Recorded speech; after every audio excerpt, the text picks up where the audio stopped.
We have learned that the expected value of a random variable, or the expectation, represents the idea of averages. A natural question to ask is whether most values are close to the average, and the answer is sometimes. So consider this example. If we look at the average net worth of an American household, it is $1.06 million. The median, however, is a much smaller $192,700. This quote here claims that the median is a more accurate representation because a few very rich households drive up the average. What we'll be learning is a mathematical way of measuring something that will actually lead to the same conclusion.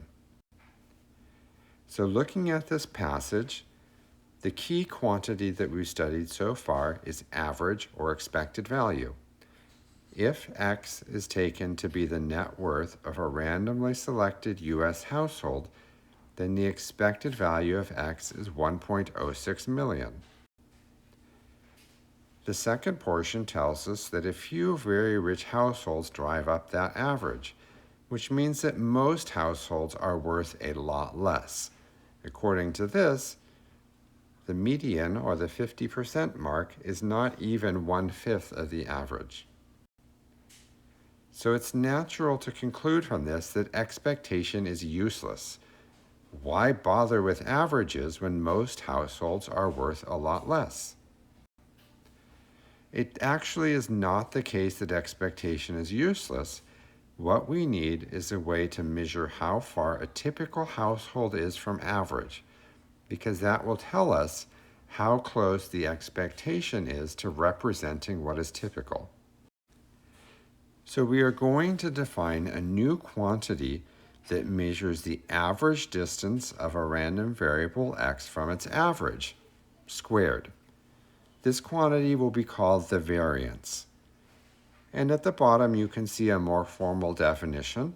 The variance of x is the expected value of the square distance, which, if you plug into the formula that has been discussed for the expected value of a function, it will give the following quantity.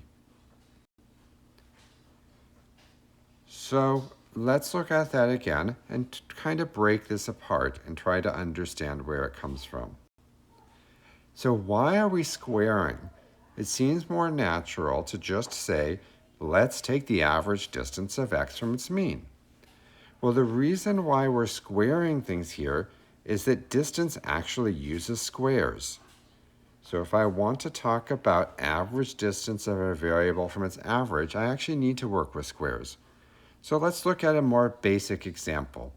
You have 2 points, 0, 1 and 2, 4, and you want to find the distance between them.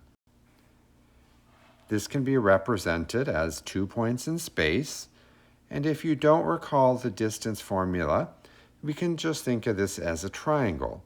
The base of the triangle is 2, and the height of the triangle is 3. The distance between the 2 points, then, is the hypotenuse.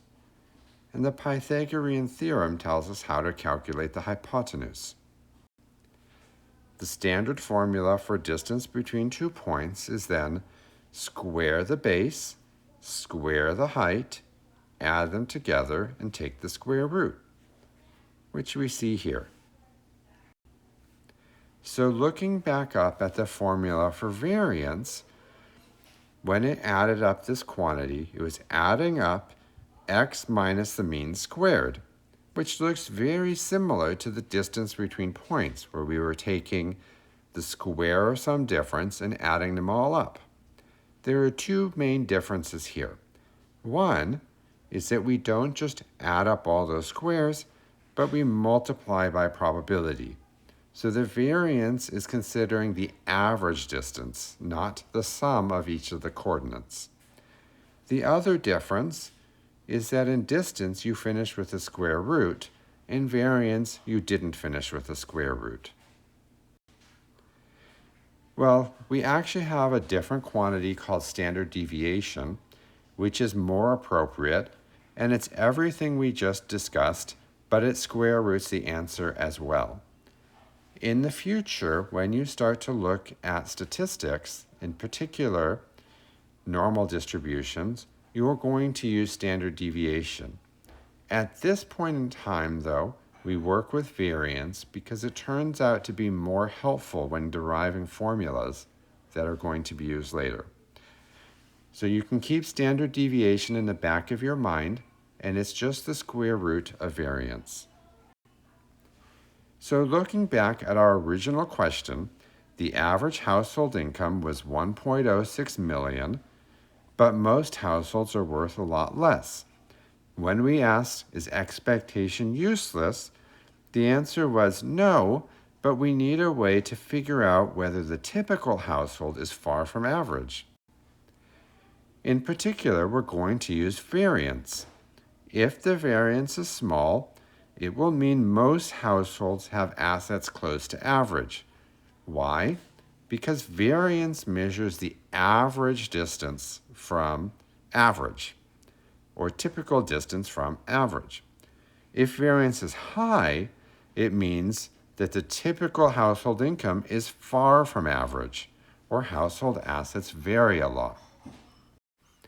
In particular, if household assets vary a lot from $1 million, then it means there will be households who have assets much less than $1 million, which actually can't go down a lot, and households whose assets are much higher. This amounts to a statement that wealth inequality is high. Many households have very little money. Other households have a huge amount of money. In the United States, the variance of household assets is estimated to be this huge number. This is $16 trillion squared. That doesn't make sense. What is a dollar square? Well, it actually makes more sense to look at standard deviation. The standard deviation of household assets in the United States is estimated to be around $4 million. A dollar makes sense, a dollar square is an odd one. So looking at standard deviation, we see that if standard deviation is small, most households have total assets close to average. If standard deviation is high, then household assets vary a lot or wealth inequality is high. Comparing the United States figures, average household assets of $1 million, standard deviation of 4 million. 4 million is large compared to 1 million. So we can conclude that in the United States, wealth inequality is high. This shows that expected value or average is actually a very useful quantity. If we add in that extra information provided by variance or standard deviation, which lets us determine if average means typical or if average is atypical.